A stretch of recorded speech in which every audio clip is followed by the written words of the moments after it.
MP live news से मैं अटल शुक्ला। सीधी बात खास मुलाकात में आज हम रूबरू कराते हैं बिंद के कद्दावर नेता, भारतीय राजनीति में लगातार 20 सालों से सक्रिय रहें, जन सेवा की भावना से लगातार गुड़ विधानसभा में लोगों की मदद करते रहें, लगातार कई पीड़ितों की न्याय की गुहार भी इन्होंने लगाई है। आइए हम रूबरू कराते हैं गुड़ विधानसभा के कद्दावर नेता बालेन्द्र प्रसाद शुक्ला जी से।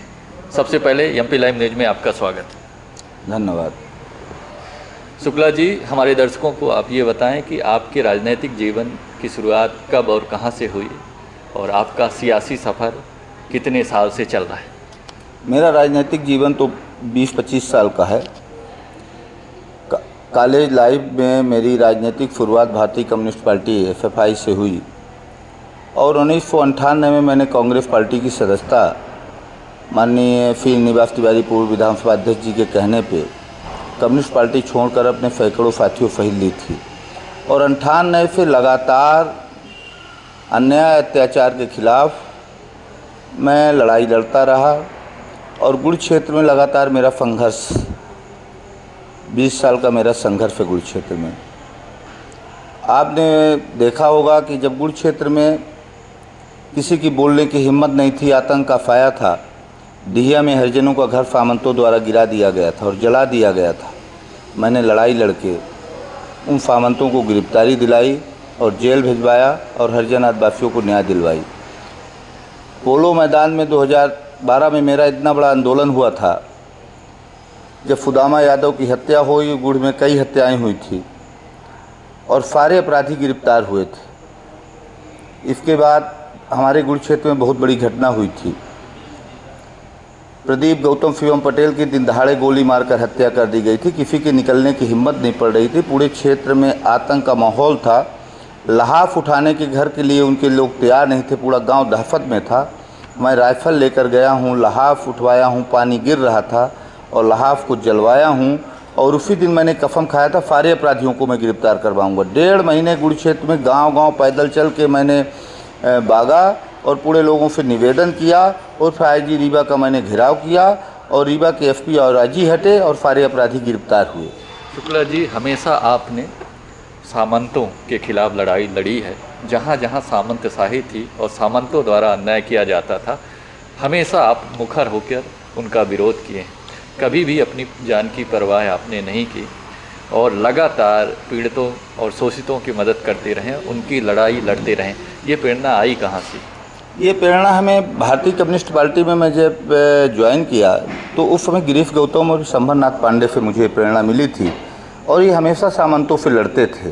जब शुरुआती तौर पहाड़िया जहाँ मैं निवास हूँ वहाँ से हनुमानपुर था, वहाँ गिरीश गौतम संभर पांडे ने 1 घंटे गोली चलाई थी और वहीं से मुझे एक प्रेरणा मिली कि हमेशा गरीबों की अगर रक्षा हो सकती है तो राजनीति में जाना पड़ेगा। पेट तो कोई भी पाल सकता है, इसलिए मैंने वहीं पे निर्णय लिया था कि मुझे अब राजनीति में जाना और गरीबों की लड़ाई लड़नी है। हर व्यक्ति जो राजनीति में आता है वो एक लक्ष्य साध के आता है कि राजनीति में अगर मैं जुड़ा हूँ और राजनीति में सक्रिय हूँ तो मुझे ये करना है समाज के लिए, अपने लिए और वैश्विक पटल में जो मेरी इच्छा भी हो। तो आपने क्या सोच के राजनीति से अपना नाता जोड़ा है? देखिए, मेरा हमेशा संघर्ष एक रिश्ता रहा। मेरे ऊपर आरोप प्रत्यारोप लगते रहे। बालेन्द्र शुक्ला ब्राह्मणवादी है, सामंतों का विरोधी है। उसी मुद्दे पे लेकर के अजय सिंह राहुल ने मेरा 2013 में घोषित टिकट कटवाया और सुंदरलाल तिवारी को, जब गुड़ में मैंने कांग्रेस का वातावरण बनाया, सुंदरलाल तिवारी को उन्होंने टिकट दिला दिया।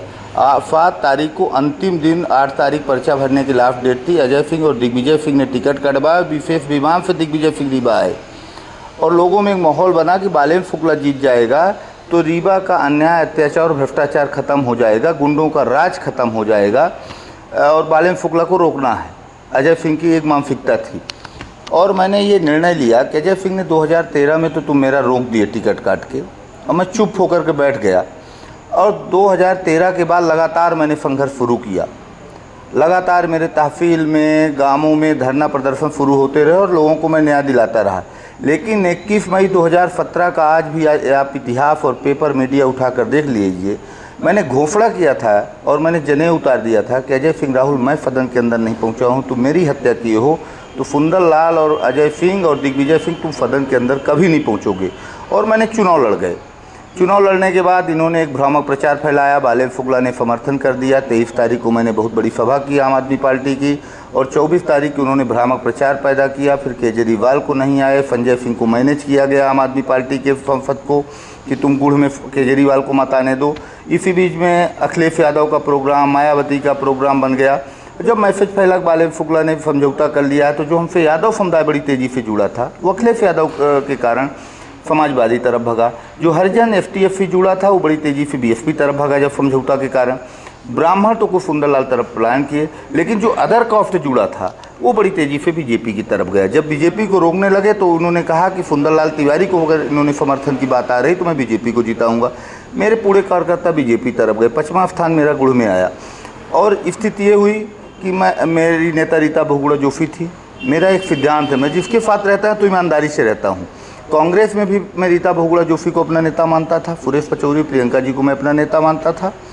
और मेरे शुरू के राजनीतिक गुरु गिरीश गौतम शंभरनाथ पांडे थे और रीता जी बीजेपी में आ गई। बीजेपी का सिद्धांत, नरेंद्र मोदी जी का सिद्धांत मुझे अच्छा लगा। माननीय विधायक नागेंद्र सिंह जी हमारे घर आए और उन्होंने कहा अमित शाह जी का प्रोग्राम बन रहा है और गुड़ में मेरी मदद करिए आप। तो मैंने कहा आप आए हैं, बुजुर्ग हैं और मेरे ससुर के आप मित्र हैं, तो मैं आपकी बात नहीं काटूंगा और मैं बीजेपी की सदस्यता ले रहा हूं। और पूरे क्षेत्र में जिस दिन मैंने बीजेपी की सदस्यता ली, पूरे कार्यकर्ताओं में इतना बड़ा उत्साह आया कि वही पोलो मैदान में जहां से राजनीति की मैंने शुरुआत की थी, उसी पोलो मैदान में अमित शाह जी मुझे सदस्यता दिलवाए। और सारे क्षेत्र में, रीवा जिले में सर्वाधिक संसदीय सीट में गुड़ क्षेत्र में वोट संसद को गुड़ विधानसभा क्षेत्र में मिला और मैं नागेंद्र सिंह जी के कारण बीजेपी में आया। और आज भी नागेंद्र सिंह जी जब तक जिंदा हैं, जब तक रहेंगे, मैं चाहता हूं अगला चुनाव फिर से लड़ें, उनका खानदान लड़े। अगर वो नहीं लड़ते हैं चुनाव और कभी भविष्य में भारतीय जनता पार्टी मुझे अवसर देती है, तो निश्चित तौर पर गुड़ का इतिहास दूसरा ही होगा। अगर पार्टी अवसर देगी तो आप गुड़ से चुनाव लड़ेंगे। अभी तक जिस तरह से टिकट मिलते मिलते आप पार्टी के मापदंडों में नहीं उतरे या व्यक्तिगत किसी नेता के मापदंड में नहीं उतरे, जिसके कारण टिकट नहीं मिल पाया, जिसका जिक्र आप पहले कर चुके हैं, आगे आप दलीय राजनीति में आकर भारतीय जनता पार्टी से टिकट लेकर चुनाव मैदान में आना चाहते हैं, क्या प्राथमिकताएं होंगी अगर आप चुनाव मैदान में आते हैं गुड़ विधानसभा से? देखिए, मैं तो ये कहता हूँ मैं टिकट नहीं मांग रहा हूँ। अगर विधायक जी को मैं चाहूँगा नागेंद्र सिंह जी फिर चुनाव लड़ें, उन्होंने मुझे सदस्यता दिलाई है, मैं उनका आभारी हूँ।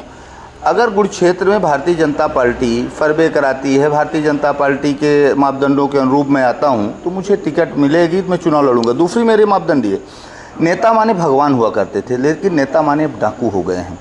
हमारे यहाँ मैं देखता हूँ कि 80 में राजेंद्र मिश्रा जी राज परिवहन के 80 के पहले कंडक्टर थे, राज परिवहन कंडक्टर थे, वो सस्पेंड हो गए और दिल्ली बहाली के लिए गए। कभी आंदोलन हो रहा था संजय गांधी का, धोखा से लाठीचार्ज हुआ, गिर गए, फोटो लाए, टिकट ले लिए। टिकट लेने के बाद जो एक शिक्षाकर्मी मास्टर, एक साधारण मास्टर जीवन में नहीं कमा पाता है, एक विधायक इतनी प्रॉपर्टी कहाँ से बना लिया? फिर मेरा कहने का मतलब ये है कि आज विधायकों को पेंशन क्यों दी जा रही है और इनको इतना वेतन क्यों दी जा रहा है? मेरा सिर्फ एक मापदंड होगा कि मैं विधायक बनूंगा तो मैं तो ये सदन में पहली मांग होगी कि विधायकों का पेंशन बंद की जाए, ये रेलवे का टिकट इनको बंद किया जाए। ये पैसा अगर पूर्व विधायकों की पेंशन बंद हो गई तो पूरे वो पैसा गरीबों के किसी काम में आएगा। ये रेलवे का टिकट भी बेच रहे हैं, इनका शाम को भोपाल जाना, फिर शाम को भोपाल पहुंचना, फिर भोपाल से दिल्ली पहुंचना, ये ट्रेन में ही सो रहे हैं पूर्व विधायक और ट्रेन में ही खाते हैं। इनको जनता से कोई लेना देना नहीं है, हवा वाले नेता हैं। मैं चाहता हूं कि जो नेता बने वो सरकार के नियमों का, जो सरकार के नियम हैं, सरकार की जो योजनाएं हैं, वो गरीब जनता तक पहुँचे, ही मेरा सपना रहेगा। और ख़ास तौर से नौजवानों को के लिए हित की बात मैं करना चाहता हूँ। हमारे यहाँ का नौजवान बेरोजगार पलायन कर रहा है, उनको सरकार की जो योजनाएं हैं वो उनको नहीं पहुंचाई जा रही। जैसे प्रधानमंत्री 10 लाख रुपए मुद्रा योजना मिल रही हो, किसी नौजवान को पता नहीं है कि प्रधानमंत्री मुद्रा योजना कैसे, अगर वो उनको मिल जाए तो धंधा के लिए आएंगे। इन छोटी छोटी योजनाएं, छोटे छोटे उद्योग, छोटे छोटे लगा के मैं गाँवों में और उनको समझा कर योजनाएं जो हो सकेगा मैं उससे करके, मैं चाहूँगा हमारे यहाँ का नौजवान बेरोजगार होकर पलायन बाहर करने न जाए। दूसरी मेरी प्राथमिकता ये होगी कि हमारे यहाँ जो कोरेक्स, जो आज नौजवान 12वीं पढ़ के 10वीं पढ़ के कोरेक्स नफ़ा में लुप्त होता जा रहा है, उसको रोकना मेरी पहली प्राथमिकता होगी। अन्याय अत्याचार बंद होगा, लूट घसोट बंद होगी, अपराध तो पूरे क्षेत्र से मैं मुक्त करा दूंगा। और पुलिस थानों में जो लूट मची है और अधिकारी कर्मचारी लूट रहे हैं, कोई बोलने वाला नहीं है, निरंकुश हो गए हैं, वो मेरे क्षेत्र में कभी लूट पाने में उनको असंभव हो जाएगा कि 1 रुपये मैं खा लूँ। अगर मुझे कभी भविष्य में अवसर मिला और मैं विधायक बना तो विधायक को मिलने वाली तनख्वाह 1 तारीख को आम जनता की होगी गुड़ क्षेत्र की, उस तनख्वाह से मेरा कोई लेना देना नहीं रहेगा। बहुत बड़ी बात आपने कही है। आपने बताया कि अगर पार्टी मुझे दायित्व देती है और मैं चुनाव जीत के आता हूं, तो जो मेरी वेतन होगी, विधायक निधि होगी, वो जनता के लिए समर्पित होगी। और मैं जो हमारे युवा हैं गुड़ विधानसभा के, जो पलायन की स्थिति में हैं, तो सबसे पहले हम उनके लिए रोज़गार देने का काम करेंगे।